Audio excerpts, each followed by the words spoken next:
Welcome back to the Investing on the Go podcast, brought to you by FundCalibre. This week, we explore why small caps may be poised for a recovery and where opportunities are emerging across global markets today. I'm Chris Sarli, and today we're joined by Nish Patel, manager of the Global Smaller Companies Investment Trust.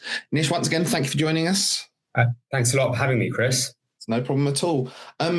Let's start. I mean, the listeners kind of know how the small cap sort of spectrum works. You know, longer term, they tend to outperform their larger peers, but they can be more fragile, more exposed to those market downturns. They're often sort of in the eye of the storm. I think one of the things that's interesting about your portfolio is how you sort of go about delivering sort of faster earnings growth, but with that margin of risk. How do you go about managing those sort of that sort of balance between growth and managing risk within the trust? Yeah.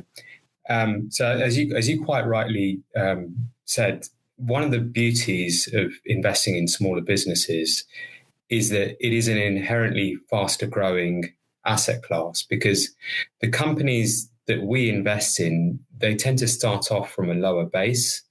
So whatever they do, it is more meaningful to them than it is for a larger business.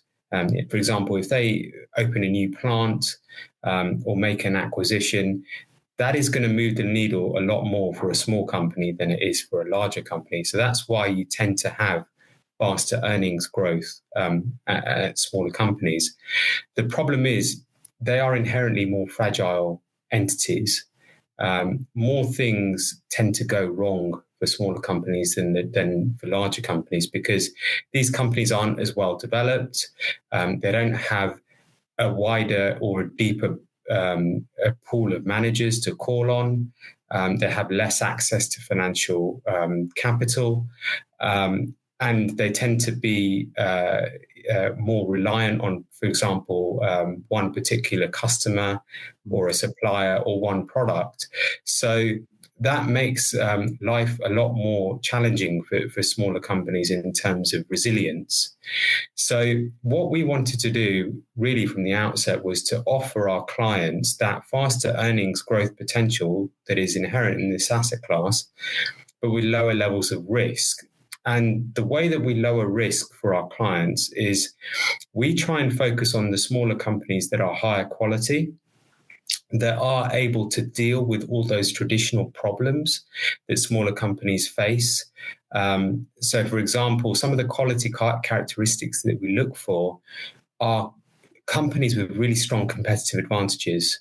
So that there might be, for example, a differentiated product or service, or they may be a low-cost producer.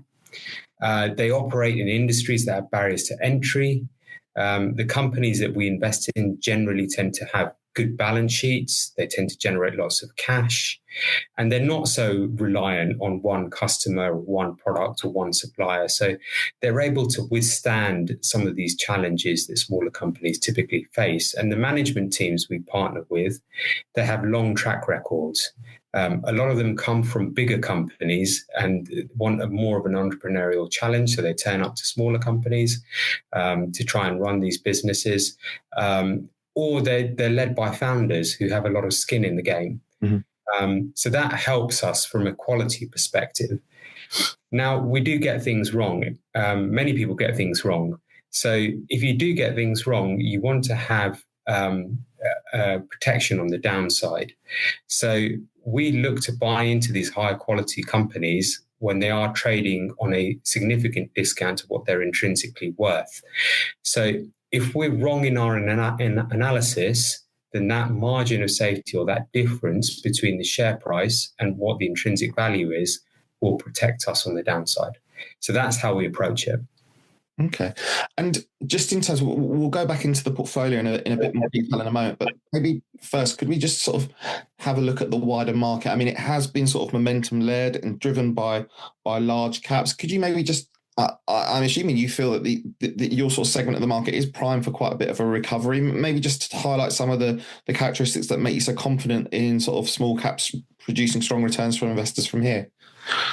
Yeah, if you look back, really over the last 100 years or so, if you look at data going back 100 years, it's very clear that smaller companies outperform over the long term. The issue is it goes in cycles. Most things are cyclical, believe it or not, and small cap versus large cap performance is certainly cyclical. And historically, these cycles have been about 12 years in length on average, sometimes longer, sometimes shorter. But we have been in a protracted relative bear market for smaller companies that started really in 2011, 2012 time period. Since then, larger companies have dominated. If you look at the relative valuations of smaller companies versus larger companies, they are at very attractive levels. Mm-hmm. They are at the sort of levels that have historically kickstarted a new cycle for smaller companies. So that does get us excited. There are some things that can help with starting a recovery. Certainly, interest rate cuts are more helpful to smaller companies than they are for larger companies, and we know that we're in the middle of an interest rate cutting cycle, certainly in the US and in the UK as well. So that's helpful. The other thing that could potentially be of help is a pickup in economic growth. Economic growth has been very bifurcated in the sense that the higher end consumer has certainly done very well and has led economic growth in many parts of the world, but lower end consumers have struggled. Growth has been driven by certain sectors of the economy, especially technology. It's not been broad-based, but as that broader-based growth picks up, that is likely to help smaller companies. They do tend to thrive in periods of higher economic growth. And then finally, we do think that we are in a period of structurally higher inflation now. We've been in a period of benign inflation for a very long time. Many of the factors that drove that period of low inflation are starting to reverse. So factors such as deglobalization, a new commodity cycle, these things are likely to lead to higher for longer inflation. And what's interesting about that is that smaller companies tend to do better in the inflationary times than larger companies. So again, that is something that we are excited about. Just two quick questions to offshoot on that. Firstly, interest rates. Are you perhaps surprised that, or have small caps performed as you'd expected them to with these rate cuts that started to happen, or do we need to see a bit more for them really to hit their own stride? I think that there's been several cross currents that have kind of muddied the water, if you like. So the larger companies which have more exposure to technology have done really well because that sector has been on fire, hasn't it? It's just been helped by factors such as AI, which has seen tremendous investment. So that has helped the larger cap sector. And smaller companies don't really have so much exposure to technology. It's more in the areas such as energy, financials, industrials, consumer. So those sectors haven't really had so much interest. I think as we start to see more interest rates cuts come through, you should start to see a broadening in the equity markets, and smaller companies will certainly benefit from that. Well, that was going to be the next question. You kind of alluded to it there. You know, versus the index, you have an underweight to tech. You're more positioned for would it be fair to say you're more positioned for a broader base recovery in terms of your exposures at the moment? And obviously it's more stock specific, but when you look at the portfolio, there must be an element of a focus on that broader recovery. Yes, so we are very opportunistic in where we buy investments. Mm-hmm. And over the last couple of years, we've found a lot of exciting opportunities in the industrial space. Mm-hmm. So the industrial space is a broad sector. It includes defense companies, infrastructure businesses, services companies. And it was really very out of favor because there was an ongoing destocking cycle post the COVID recovery. And many of these businesses were hit by supply chain problems. But we think the longer term outlook is really favorable because of factors such as nearshoring, energy efficiency, automation, spending on defense is rising. All these things are helpful for that sector, and the valuations look very reasonable. So we've got a large weighting in the industrial sector. We've got about 30% or so in the industrial sector. It's an area that we like at the moment. Okay. And just in terms of how you break the portfolio down, now, I believe you put it into sort of a number of categories. Could you maybe just explain them and give us an example of each, please? An example within each, please. Yeah, of course. So we buy compounders, or what we think are businesses that generate very high returns, and that can grow reliably whatever happens in the economy and in financial markets. And we tend to buy these businesses and hold them for a really long time, so that they can benefit from compounding. So we've held businesses in the portfolios for over 10 years. And these have been the longer term compounders. So, for example, we own a company called Shark Ninja, which is a US business. It's a founder-led business. So the founder still owns just over 40% of the company. And they are a producer of high quality, lower cost home appliances. So you've probably seen many of their adverts on TV for air fryers, for mixers, for vacuum cleaners, etc. And their competitive advantage is, first of all, their brand, and secondly, their low-cost producer position. So many of their production facilities are in the emerging markets, and they have a track record of developing new products very quickly. And by having a low-cost producer position, they are able to price lower than their competition, such as Dyson, and take market share from these incumbents. They've got a really long runway of growth ahead of them. So they have just under 40 products in their lineup at the moment. They have a full lineup in the US, but they only offer about half of their products currently in the UK market, and they're very underpenetrated in areas such as Germany.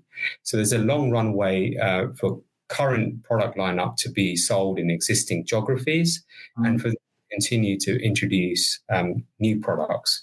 So that's a business that we like, that has got a sustainable competitive advantage, and that can continue to grow for many years ahead of it.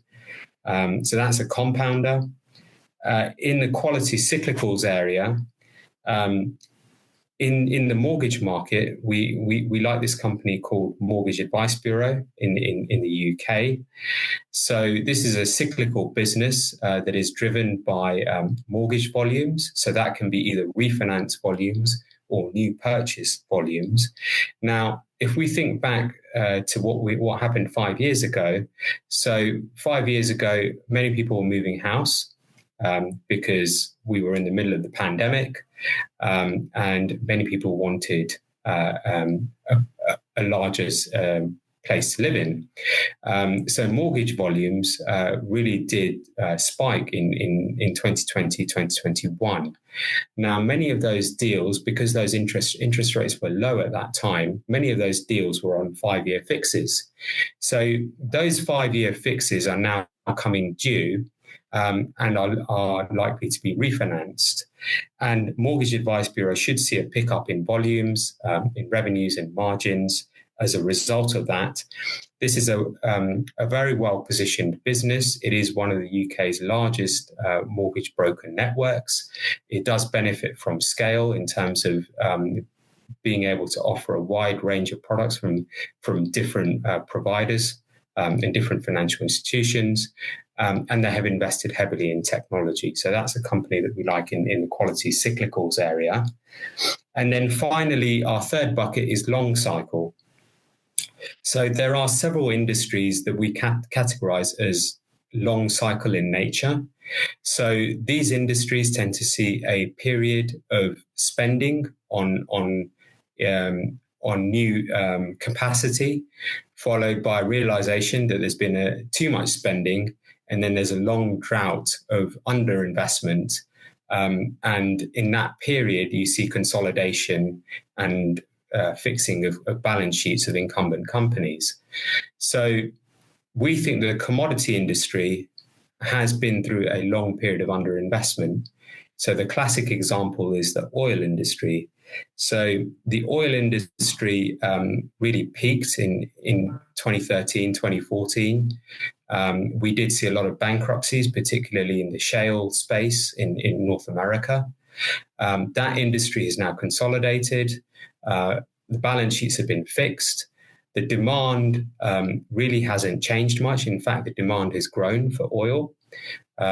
And the supply situation is very tight. Many oil company executives are not drilling for new assets. They are actually returning capital to shareholders. So there's a newfound capital discipline. So we are in that ideal period of the capital cycle now to invest in areas such as oil and commodities. And we have started a position in a company called Vitesse Energy in the US. Which operates in the Williston Basin. It is a lower risk model, so they actually have a non-operated model. They don't actually do any drilling themselves. They provide financing to their partners who undertake drilling programs, and they collect royalty payments as those partners drill for assets. So that's the way we think about the world. Okay. And I mean, you sort of described those three buckets really well there, and you sort of highlight that focus on quality and the idea of trying to build that risk element in. Does that make your companies quite eligible when it comes to M&A in markets? And have you found that when they are courted that it's always welcome? So we do see M&A activity in our portfolio. We had 7 takeover bids in the last financial year. Many of those were in the UK portfolio. Since the end of the financial year, so this is really from the start of May, we have had another 5 bids in the portfolio, and we've had interest in other companies, but no formal bid yet. So we think that means that people do like our assets. They are seen as good quality assets, and they are undervalued as well. So we are sticking to what we do in terms of our philosophy and process, and it is showing up in terms of attraction for our assets, and even in the financial metrics. When you look at our companies on a median basis versus the benchmark, they do tend to have those higher quality characteristics and that undervaluation as well. Okay. Just turning to sort of the portfolio itself, I mean, I think I looked quite recently and you had some sort of underweights within the UK and the US. There's maybe different reasons for that. And by contrast, Japan is the largest overweight in the portfolio. Now, there's a lot going on in Japan from a corporate perspective with what's going on with the Tokyo Stock Exchange and the idea of focusing on smaller companies to make sort of improvements to corporate reform to sort of increase shareholder value. Is that one of the reasons that the attractors have come to Japan? And maybe just explain the sort of balance of the portfolio as we speak. So you're quite right. We do like Japan because we think there's a sea change in terms of corporate reform. Not only that, Japan has returned to inflation after several years of disinflation or even deflation. The outlook has changed for many companies in Japan because they are now able to raise prices, and they are now seeing nominal revenue growth, which is helpful for them.